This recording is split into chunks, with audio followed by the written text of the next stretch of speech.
2019 में रिलीज हुई Russian film soldier boy world war 2 के यंगेस्ट सोल्जर सर्जी एलेश्कोव की रियल लाइफ स्टोरी पर आधारित है। ये बच्चा 6 साल की उम्र में रशियन फौज में शामिल होता है और फिर इस नन्ही सी उम्र में ही दुश्मनों से अपने देश की सुरक्षा करता है। तो क्या है इस बच्चे की पूरी कहानी? 6 साल की उम्र में ही ये फौज में कैसे शामिल हुआ और इसने दुश्मनों से अपने देश को कैसे बचाया? इन सभी सवालों का जवाब जानने के लिए हमें फिल्म की पूरी कहानी जाननी होगी। तो चलिए फिर सीधे फिल्म की कहानी पर चलते हैं।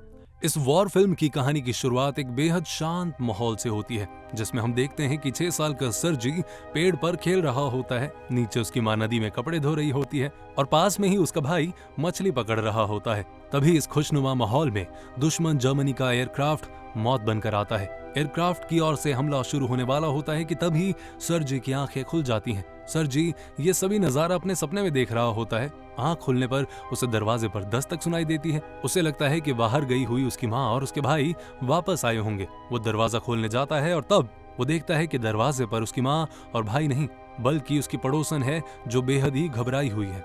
पड़ोसन सर्जी को बताती है कि दुश्मन जर्मनी ने उसकी माँ और भाई का कत्ल कर दिया है और वो गांव में घुस आए हैं। जान बचाने के लिए उन दोनों को यहाँ से भागना होगा। तभी घर के बाहर दुश्मन आ जाते हैं, जिसके बाद पड़ोसन सर्जी को खिड़की के रास्ते भगा देती है और दुश्मन उस पड़ोसन को गोली मार देते हैं।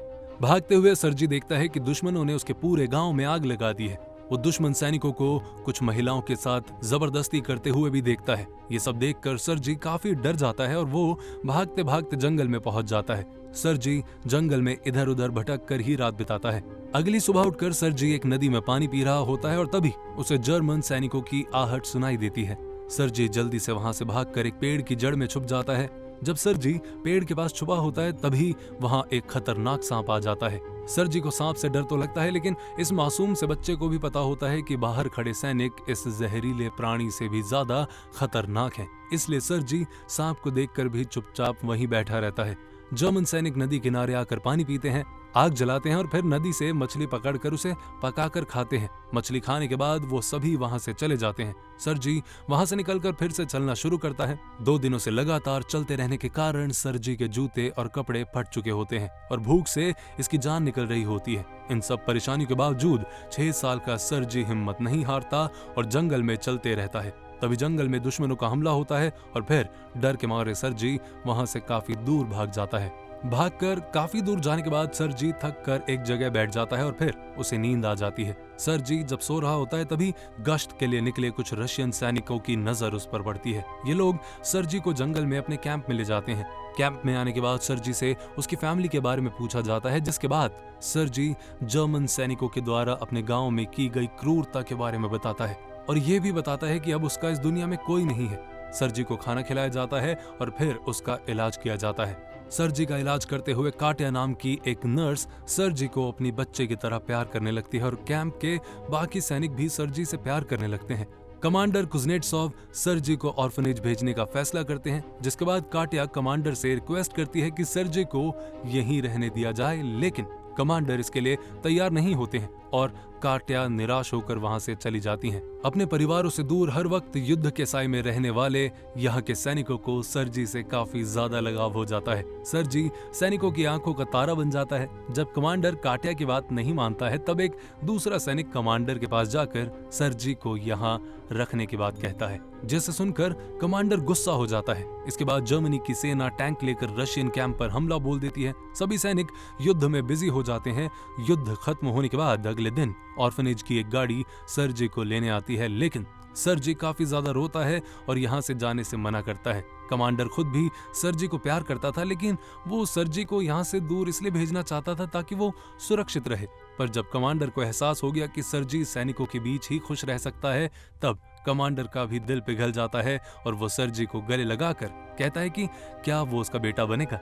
सर्जी खुश होकर हाँ कहता है, जिसके बाद कमांडर कहता है कि अब वो कहीं नहीं जा रहा और वो हमेशा उन्हीं के साथ रहेगा। कमांडर के इस फैसले से सर्जी समेत सभी सैनिक काफी खुश होते हैं। अगले दिन सर्जी के लिए सैनिकों वाली यूनिफॉर्म बनवाई जाती है, जिसे पहनकर सर्जी काफी ज्यादा खुश होता है और सर्जी को खुश देखकर वहां के सभी सैनिक भी खुश हो जाते हैं। लेकिन इसी बीच जर्मनी की सेना यहाँ हवाई हमला कर देती है। इस हमले में काफी सारे रशियन सैनिक जख्मी हो जाते हैं। सर्जी जख्मी सैनिकों की खिदमत करते हुए उन्हें पानी पिलाता है। एक जख्मी सैनिक सर्जी को एक खत देकर पढ़ने को कहता है। सर्जी खत को पढ़ना शुरू करता है और कहता है कि वो सभी तुमसे बहुत प्यार करते हैं, तुम्हारी गाय भी बहुत अच्छी है और वो बहुत सारा दूध भी देती है। ये सुनकर सैनिक चौंकते हुए कहता है कि कौन सी गाय, मेरे पास तो कोई गाय नहीं है। बगल में लेटा हुआ दूसरा सैनिक सिचुएशन समझ जाता है और फिर वो उस सैनिक को कहता है कि चुप करो और चुपचाप सर्जी की बात सुनो, क्योंकि अब तुम्हारे पास एक गाय है और वो ज्यादा दूध भी देती है। ये सुनकर वहां मौजूद सभी सैनिक अपने दर्द को भुलाकर हंसने लगते हैं और सर्जी खत को पढ़ना शुरू करता है। दरअसल 6 साल का सर्जी अभी पढ़ना नहीं जानता है, लेकिन जब उस सैनिक ने इसे खत पढ़ने को दिया तब सर्जी उसका दिल नहीं तोड़ना चाहता था, इसलिए उसके दिल में जो भी आया वो सैनिक को सुनाने लगा। इस लम्हे को सभी घायल सैनिकों ने खूब एंजॉय किया। अगले सीन में हम देखते हैं कि काट्या सर्जी के साथ एक जगह पर बैठी होती है। तभी वहां कमांडर आता है। दोनों एक जगह पर बैठकर एक दूसरे से बातें करते हैं। दरअसल कमांडर और काट्या दोनों एक दूसरे को पसंद करते हैं, लेकिन कमांडर अपने प्यार का इजहार नहीं कर पाता है और फिर थोड़ी देर बाद काट्या वहां से उठकर चली जाती है। सर्जी अपने कमांडर पिता से कहता है कि वो भी देश की सेवा करना चाहते हैं, जिसके बाद कमांडर सैनिकों के घर से आए खत को सैनिकों तक पहुंचाने का काम सर्जी को सौंप देता है। सर्जी काफी खुशी से अपने काम को अंजाम देता है और सर्जी से खत पाकर सैनिक भी काफी खुश होते हैं। एक दिन सर्जी अपनी दूरबीन से खेलते हुए आसपास के नजारों को देख रहा होता है और तभी उसे घास के नीचे एक पैर दिखाई देता है। सर्जी दौड़ते हुए सैनिकों को इस बारे में बताता है, जिसके बाद कुछ सैनिक सर्जी के बताए हुए जगह पर जाते हैं और वहां 2 जर्मन सैनिकों को पकड़ लेते हैं।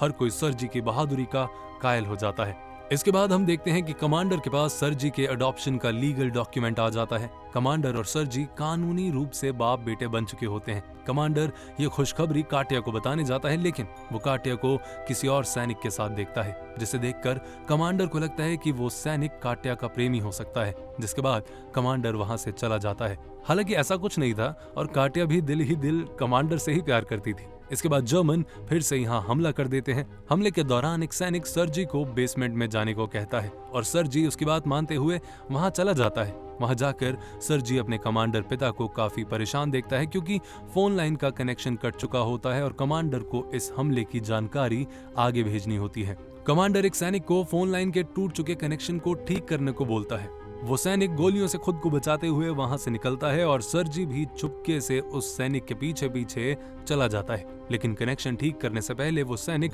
जख्मी हो जाता है। जिसके बाद सर्जी वहां पहुंचता है और सैनिक से कहता है कि आप मुझे बताओ क्या करना है। तब सैनिक सर्जी को कुछ वायर को आपस में कनेक्ट करने को बोलता है। सर्जी के ऐसा करते ही फोन लाइन चालू हो जाती है और सर्जी भी बेसमेंट में अपने पिता के पास वापस आ जाता है।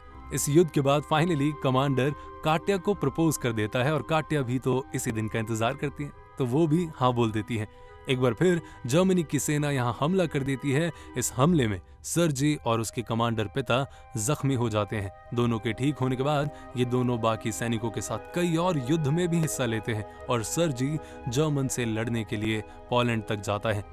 इसी के साथ 6 साल के सर्जी की बहादुरी को दिखाती ये फिल्म यहीं पर खत्म हो जाती है। रियल लाइफ में सर्जी की बहादुरी की वजह से उसे 1943 में मिलिट्री मेरिट अवार्ड से सम्मानित किया गया था। इसके अलावा उसे कई और अवार्ड्स दिए गए थे।